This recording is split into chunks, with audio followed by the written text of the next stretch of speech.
আজকে যে এত মহিলা সমাগম হয়েছে, প্রথম প্রশ্ন হচ্ছে তাদেরকে কি প্রতিশ্রুতি দিয়ে তারা আসছে যে আপনার কাছে এই কাজটা করতে চাইবে? না, এতে কোনো প্রতিশ্রুতি নয় তো। প্রতিশ্রুতি যারা দেয় তারা কাজ করায় না। আমি এটা করে দেখিয়েছি, প্রতিশ্রুতি বলে কোনো ব্যাপার নেই এখানে, ঠিক আছে? যেমন ধরো 88,000 অসহায় মহিলা, অসহায় পরিবারের ভবিষ্যৎ তৈরি করেছি। এবং এই যে ঘরে ঘরে এই যে ক্ষুদ্র শিল্প অলরেডি শুরু হয়ে গেছে, এটা কোনো প্রতিশ্রুতির ব্যাপার নেই। কিন্তু এই যে আজকে আমার মহিলারা বিপুল পরিমাণে জড়ো হয়েছে, এরা হচ্ছে ক্ষুদ্র শিল্প ঘরে প্যাকেজিং করবে। একটা প্যাকেজিং করবে 50 পয়সা, নানা ধরনের কাজু, কিশমিশ, পোস্ত এবং হচ্ছে ডাল, চাল, নানা রকম, ঠিক আছে? এরা যাতে হচ্ছে মাসে 5-7 হাজার টাকা রোজগার করতে পারে। এটা আমার বিশাল বড় একটা যুদ্ধ, আগেও বলেছি তোমাদের, এখনও বলছি, ঠিক আছে? আজকের তারিখে আমরা যে কাজকর্মগুলো করছি, ঠিক আছে, এতে কোনো প্রতিশ্রুতি বলে ব্যাপার নেই। আগে করেছি, তারপর এদেরকে বলা হয়েছে এগুলো করো, ঠিক আছে? এখানে আমার প্রতিশ্রুতির ব্যাপার নেই। আমাদের এখানে টিম আছে, প্রতিমার পুরো টিম আছে, যেমন সেক্রেটারি সবাই আছে, ঠিক আছে? এদের একটা টিম বানানো হয়েছে। আবার হচ্ছে একটা সুপারভাইজার, 27 জন এখন সুপারভাইজার। এখানে নানা করে 30টা টিম আছে, ঠিক আছে? এই টিম মানে বুঝতে পারছো বিপুল পরিমাণ, আরও টিম আস্তে আস্তে আসছে। তো আমরা এখানে গোডাউন করে সেখানে হচ্ছে অফিস করছি, সেখানে মাল পড়ছে, ঠিক আছে? আমরা সম্পূর্ণ এনেছি, ঠিক আছে? বাস। পশ্চিমবঙ্গে কোন কোন জায়গায় হচ্ছে?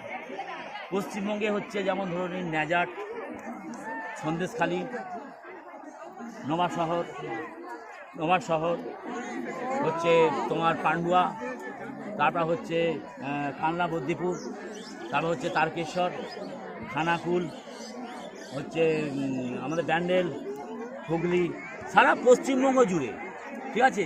হাওড়া, হুগলি, বর্ধমান, বাঁকুড়া, বীরভূম, সব জায়গায় ছড়িয়ে পড়েছে এটা। আর সব জায়গাতেই লোক আছে, ঠিক আছে? আমার ইচ্ছা হচ্ছে সারা ভারতবর্ষে এটাকে শুরু করেছি। যেমন পশ্চিমবঙ্গে তো যেমন করবো, সারা ভারত করবই। সারা ভারতবর্ষে 5 করোড় মানুষকে, অসহায় পরিবারকে আমার হচ্ছে টার্গেট কাজ দেবো। এটা সরকারের সাথেও হয়তো আমি কোনো দিন হয়তো সাহায্য নিতে পারি, কারণ বিপুল বড় একটা ব্যাপার এটা, ঠিক আছে? অর্থের বহু প্রয়োজন। যেটুকু অর্থ এসছে সেই অর্থেতে আমি মোটামুটি হচ্ছে সারা পশ্চিমবঙ্গ জুড়ে করতে পারবো। কিন্তু আদার জায়গায় করতে গেলে, আমার এই ফর্মুলা শুরু করতে গেলে আমার কিন্তু একটু টাইম লাগবে। আচ্ছা, বিভিন্ন সময় দেখেছি আপনি বিভিন্ন প্রত্যন্ত অঞ্চলে চলে যাচ্ছেন, মহিলাদের একরকমভাবে বলা যেতে পারে পাশে রয়েছেন, তাদের একটা ইনকাম করার জায়গা দেখাচ্ছেন। এই চিন্তাধারা কবে থেকে শুরু হয়েছে? এই চিন্তাধারার ধারণা হচ্ছে আমার হচ্ছে একদম 1998 আমার প্রথমে ছিল যে যারা গরিব হয়ে জন্মগ্রহণ করছে, গরিব হয়ে মরতে দেবো না। আমি তো কাউকে টাকা পয়সা সাহায্য করতে পারবো না, তার জন্য একটা কাজ, ধরো আমি একটা কাজ দিয়ে, যেমন কোকোলা, থামসা, বোলিন, কোলগেট, হিমসানি, বুধবারি, টেকমোকো, জুপিটার, আমস্কুল, গানসের, রাইফেল, করে যোগাযোগ করে আস্তে আস্তে মানুষকে ডেকে আমরা কাজ দিয়েছি। যেমন লকডাউনে যখন পারিবারিক সব ফিরে গেল, তখন আমি কি করলাম যে প্রত্যেক ফ্যাক্টরিতে একটা প্ল্যাকেট মেরে দিলাম যে আমার দেশের ছেলেরা লেখাপড়া থেকে রাস্তায় ঘুরছে, না খেতে বের হচ্ছে, আত্মহত্যা করছে, অতএব এই জায়গাগুলো পূরণ করা হোক। তখন প্রত্যেক ফ্যাক্টরিটাকে ঘিরে নিয়েছিল।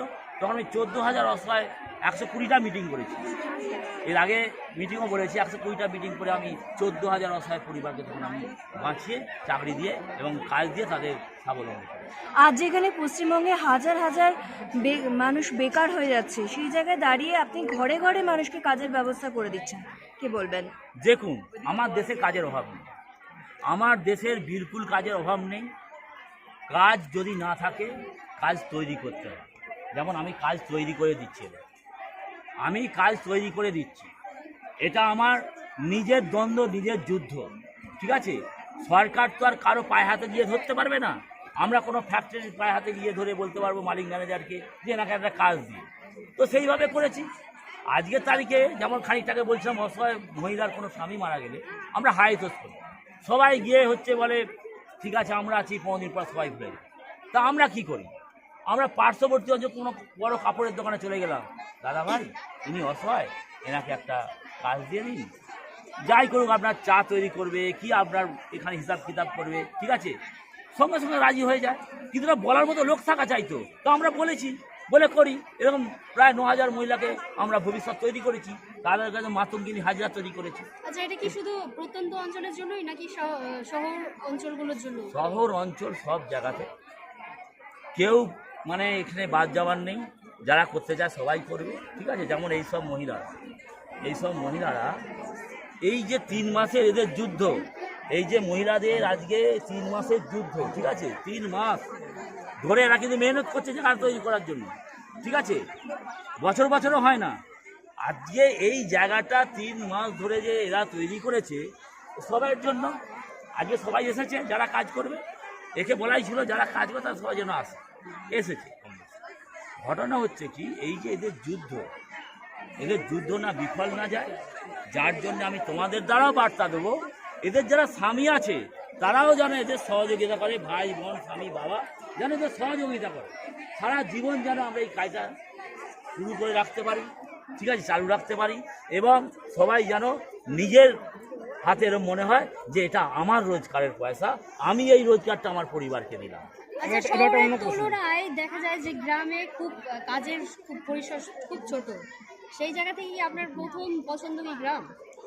না, প্রথম পদ গ্রাম বলে এমন কিছু নেই, তবে একটা জিনিস তো সত্যি যে বেশিরভাগ সুদূর গ্রাম, যারা দূর গ্রাম, তারাই দেখেছি আমি বেশি কাজকর্ম পায় না। যেমন সন্দেশখালিতে সেবারে গিয়ে দেখলাম, ঠিক আছে, সুদূর খালি হচ্ছে মাছ চাষ, পুকুর আর পুকুর, হ্যাঁ, হচ্ছে নদী আর নালা, চাষ বলতে কিছু নেই। তো সেখানকার মহিলা গিয়ে দেখি আলকুপ হয়ে গেলাম, আচ্ছা এ কী অবস্থা, ঠিক আছে। তো সেই হিসেবে আমি গ্রামকে আগে বেছে নিয়েছি, যে গ্রামেই বেশি অসহায়, বেশি হচ্ছে মানে মানুষ থাকেন, কি পরিবার থাকেন, সেজন্য আমি গ্রামকে বেছে নিই। এটা অন্য প্রশ্ন, যারা সমস্যামূলক কাজ করে আপনার মতো, তাদেরকে বেশিরভাগ দেখা যায় যে কোনো না কোনো সময় রাজনৈতিক দলের সঙ্গে হাত মিলে, আপনি কি এরকম কোনো ইচ্ছা আছে? দেখো, এরকম বিলকুল হচ্ছে আমার কোনো রকম ইচ্ছা নেই, বিলকুল ইচ্ছা নেই, তবে ভবিষ্যতে কি আছে বলতে পারবো না, ঠিক আছে অরিন্দম। ঘটনা হচ্ছে কি, দেখো আজকের তারিখে যে যুদ্ধটা যে লড়াই করেছি আমরা করেছি সবাই মিলে, অত সহজে তো কোনো পার্টি পলিটিক্সকে দেওয়া যাবে না, তবে কোথাও না কোথাও একটা ঘেঁষাঘেঁষি ব্যাপার হয়তো থাকবে, ঠিক আছে, এই নিয়ে আমি তোমাদের সাথে পরে আলোচনা করব, ঠিক আছে। তবে এই সময় এই জায়গায় দাঁড়িয়ে আমি তোমাদেরকে বলছি এরকম কোনো ব্যাপার এখন ঘটবে না। শেষ প্রশ্ন, এত মহিলা দাঁড়িয়ে আছে, কি বার্তা দেবেন? আমি এইসব মহিলাদের বার্তা এইটাই দেবো, মনে রাখবেন যে আমাদের 100 দিনের কাজ বন্ধ হয়ে গেছে, সেটা আপনারা কোনো নদী নালা সব জায়গায় গিয়ে করতে, রাস্তা ধারে গিয়ে করতে, এটা কিন্তু বাড়িতে বসে, যার জন্যে প্রত্যেকে যারা কাজ করবেন এবং আরও কিছু মানুষকে জুড়ুন, যারা আপনার সাথে বন্ধু বান্ধবী যারা আছে, তারা হচ্ছে দেখবেন অসহায়, তাদেরকে এইতে জুড়ুন, ঠিক আছে, জুড়ে কাজ করুন। কাজ করার পরে দেখুন তারা হচ্ছে দেখবেন সব দলে দলে যোগ দেবে, এবং প্রত্যেকে ভালো থাকবে, সুস্থ সবল হবে, প্রত্যেকে কাজটা করবে, এটাই আমি চাই। এবং হচ্ছে আগামী দিনে এর একটা বিশাল বড় প্রভাব যেটা পড়ছে, আগামীতে একটা বিশাল বড় প্রভাব পড়বে, ঠিক আছে। এখন কোনো রাজনৈতিকের কথা বললে তুমি, যদি রাজনৈতিক কোনোদিন করি আমি, ঠিক আছে, এইসব মহিলাই হয়ে দাঁড়াবে একটা চেয়ারের 4টের একটা ঠ্যাঙের আগে আমি বলেছি, ঠিক আছে। তো এই হচ্ছে ব্যাপার, এই বলে, ঠিক আছে, হ্যাঁ বলো।